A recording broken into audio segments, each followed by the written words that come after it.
J'en avais marre de me déplacer librement, alors j'ai troqué mon pick-up contre une Corvette.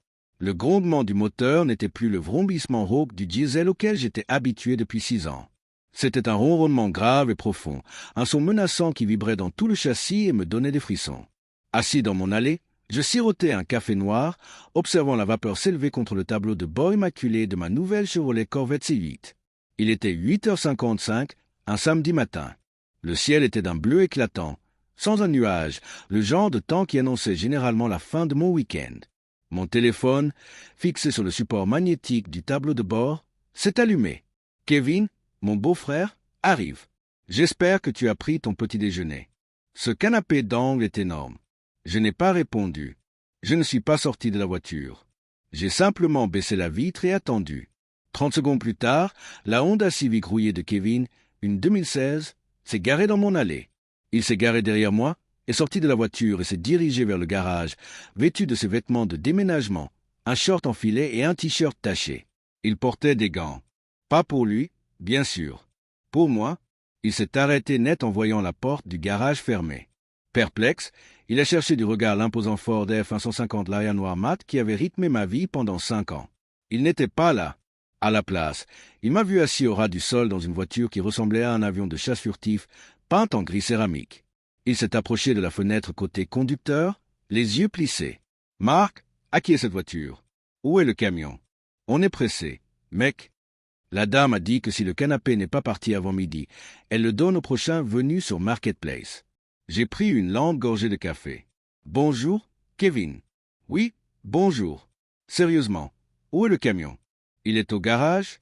Tu as loué un camion? » Il a regardé autour de lui. « Tu sais bien qu'une Civic ne peut pas tracter une remorque, n'est-ce pas? » dis-je nerveusement. « Le camion n'est pas au garage, Kevin, » répondis-je d'une voix calme, posée et incroyablement satisfaisante. « Il est chez un concessionnaire à Sarasota. Je l'ai échangé jeudi. » Le visage de Kevin se décomposa. Il avait l'air d'un homme qui venait de voir son billet gagnant du loto s'envoler dans les égouts. « Super. Tu l'as échangé contre ça? »« Contre ça, » confirmai-je en faisant légèrement vrombir le moteur. Le pot d'échappement rugit, un son aigu et agressif qui fit sursauter Kevin. « Mais il faut déplacer le canapé, » balbutia-t-il, incapable de comprendre ce changement de perspective. « Je t'en ai parlé mardi. Tu as dit qu'on verrait. J'ai bien dit qu'on verrait. J'ai acquiescé.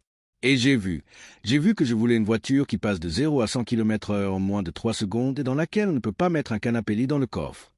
Pour comprendre pourquoi j'en suis arrivé à rompre toute relation avec mon beau-frère pour un meuble, il faut comprendre le fléau du pick-up. Aux États-Unis, posséder un pick-up n'est pas qu'un simple choix de véhicule. C'est une condamnation à une vie de servitude. Quand on signe les papiers d'un pick-up d'une demi-tonne, on n'achète pas seulement une voiture. On s'engage, sans le vouloir, à devenir le pilier logistique de tous ses amis, de sa famille et de ses vagues connaissances dans un rayon de 30 mètres. J'ai acheté mon F-156 il y a des années parce que j'aime pêcher et que je voulais un véhicule capable d'affronter un hiver du Minnesota.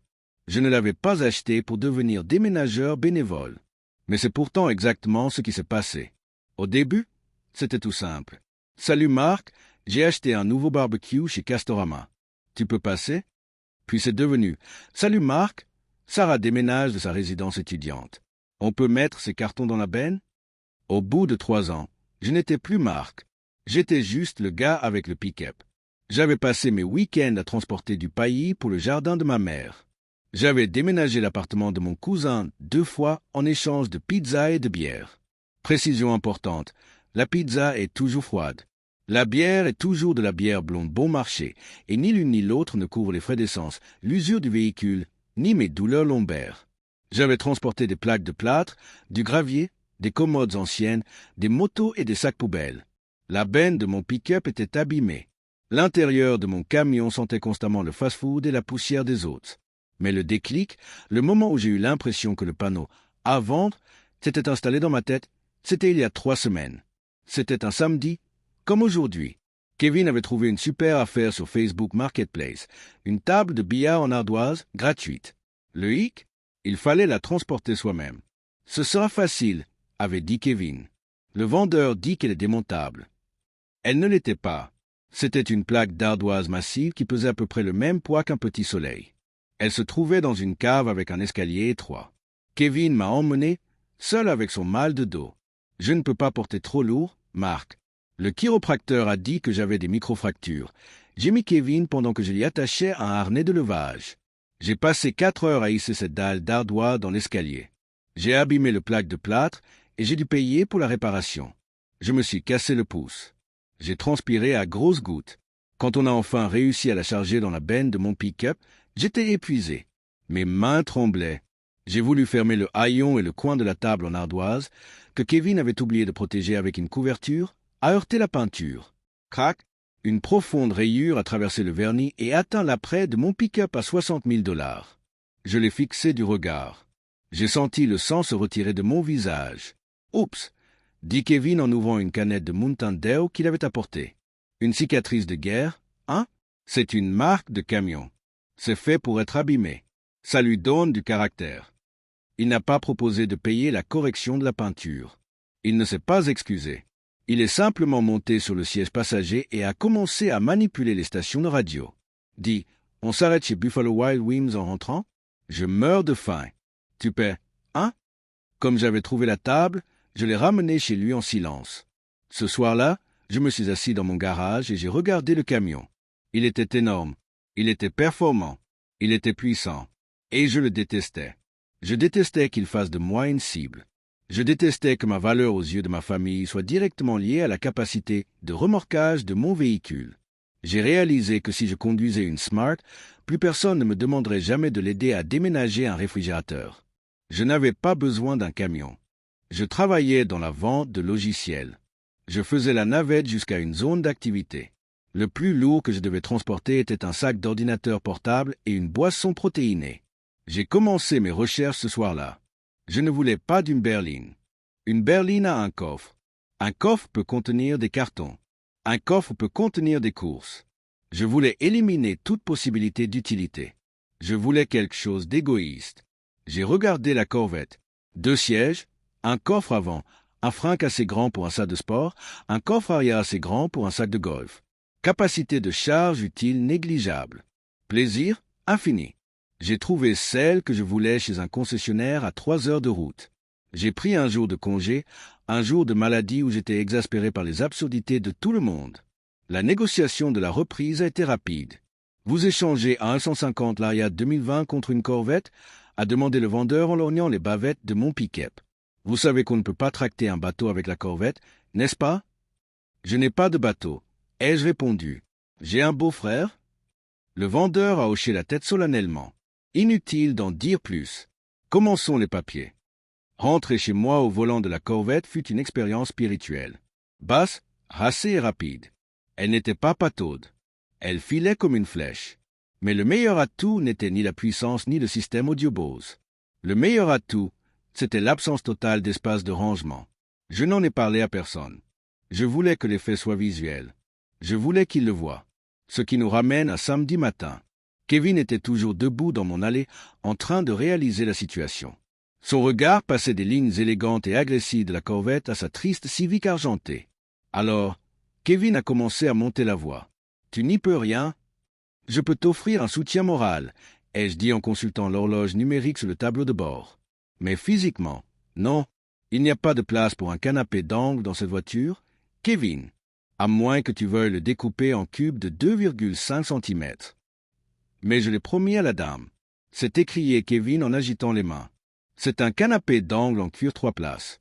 Il vaut dans les 2000 $ et elle me le donne. Ça a l'air d'une super affaire. Tu devrais aller le chercher. Ai-je dit. Avec quoi? A-t-il hurlé. Ma Civic. La Civic a des sièges rabattables. Non? J'ai demandé innocemment. Ça ne rentrera pas. Il fait 3 mètres de long. C'est un problème de logistique. Kevin, je travaille dans la vente. Tu l'as fait exprès? M'a-t-il accusé en me pointant du doigt. Tu savais que j'avais besoin du camion ce week-end. Tu savais que je cherchais un canapé pour le sous-sol. Kevin, ai-je dit en passant la tête par la fenêtre. Je me suis acheté une voiture. J'ai passé 6 ans à conduire un camion de déménagement pour les autres. Je suis à la retraite. La société de déménagement a fermé définitivement. Tu te comportes comme un imbécile, a-t-il craché. Je me comporte comme un gars avec une voiture de sport, ai-je corrigé.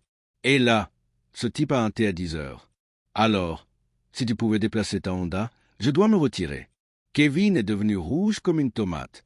Pendant une seconde, j'ai cru qu'il allait donner un coup de pied dans la voiture, mais il a vu les caméras installées sur le garage et s'est ravisé. Il est retourné à sa Civic en grommelant des jurons que je n'entendais pas bien à cause du vrombissement du V8, mais je supposais qu'il visait ma lignée et mon ego.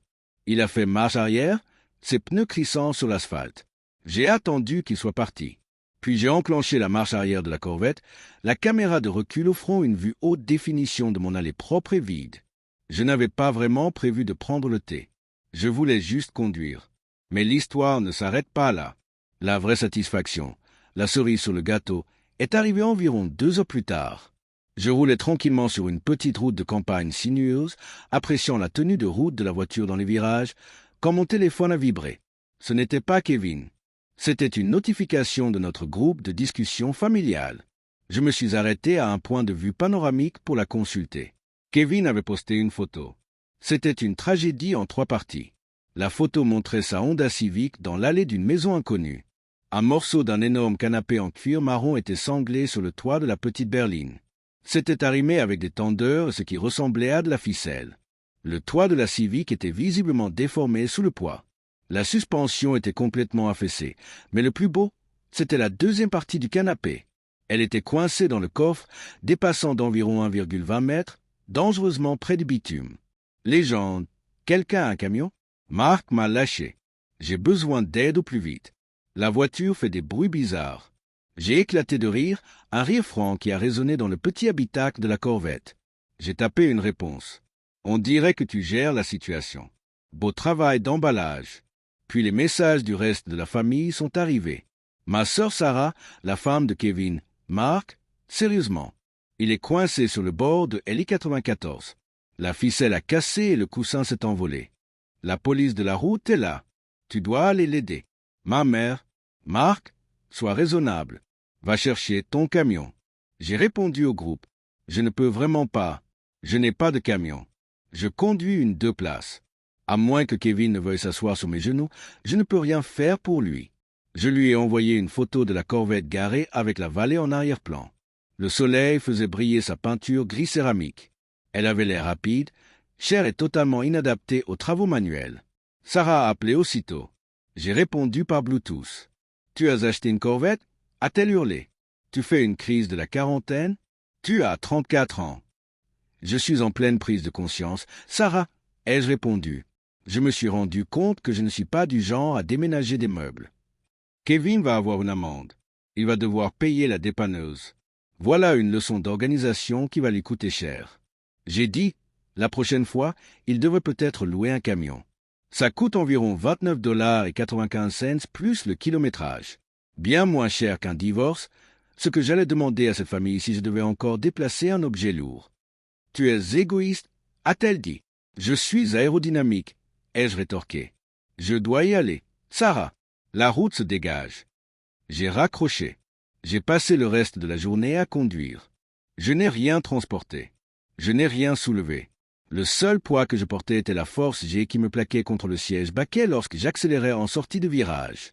En rentrant chez moi ce soir-là, j'ai vu la Civic de Kevin garée dans la rue. Le toit était cabossé. Le haillon semblait tordu. Il n'y avait pas de canapé en vue. Plus tard, j'ai appris que la police de la route avait jugé son chargement dangereux. Évidemment, elle avait obligé à le détacher sur le bas-côté de l'autoroute. Il a dû appeler un service d'enlèvement d'encombrants pour venir récupérer le canapé gratuit sur la bande d'arrêt d'urgence. Le canapé gratuit a finalement coûté. Il a dû payer 300 $ de frais d'enlèvement et une amende de 150 $ pour chargement non arrimé, sans compter les réparations de carrosserie de sa Civic. Kevin ne m'a pas adressé la parole pendant un mois. Quand il a fini par le faire, c'était à un barbecue. Il s'est approché de moi, une bière à la main, et a regardé la Corvette garée dans l'allée. « Belle voiture !» a-t-il grogné, visiblement souffrant. « Merci » ai-je dit. « Rapide, très » a-t-il ajouté en prenant une gorgée de bière. « Alors, je pensais m'acheter un bateau, tu sais, pour l'été. »« Cool » ai-je dit. « Ouais, mais il me faudrait quelque chose pour le remorquer jusqu'au lac. » Il m'a regardé, une lueur d'espoir dans les yeux, pensant peut-être que j'avais un SUV caché. « Tu devrais regarder du côté du Ford 150, » ai-je dit en souriant. « Ce sont d'excellents camions. Je les recommande vivement. » Assure-toi juste de prendre la protection anti-rayures. Je lui ai tapoté l'épaule et je suis parti. Posséder un camion, c'est une question d'utilité. Posséder une voiture de sport, c'est une question de limite. Et laisse-moi, croyez-moi, rien n'est plus rassurant que 495 chevaux et un coffre vide. Je reçois encore des appels d'amis qui me demandent de l'aide pour déménager. Salut Marc, je déménage ce week-end. Tu es libre? Pas du tout, je réponds gaiement. Mais à moins que ton matelas ne rentre dans la boîte à gants, je ne te serai d'aucune utilité. Ah oui, la corvette? C'est ça? La corvette. Il raccroche et je reprends mon café en contemplant ma magnifique machine, certes peu pratique, mais tellement égoïste, le meilleur investissement que j'ai jamais fait. Non pas pour sa vitesse, mais parce qu'elle m'a permis d'acquérir la seule chose que je ne pouvais pas me payer avec mon pick-up.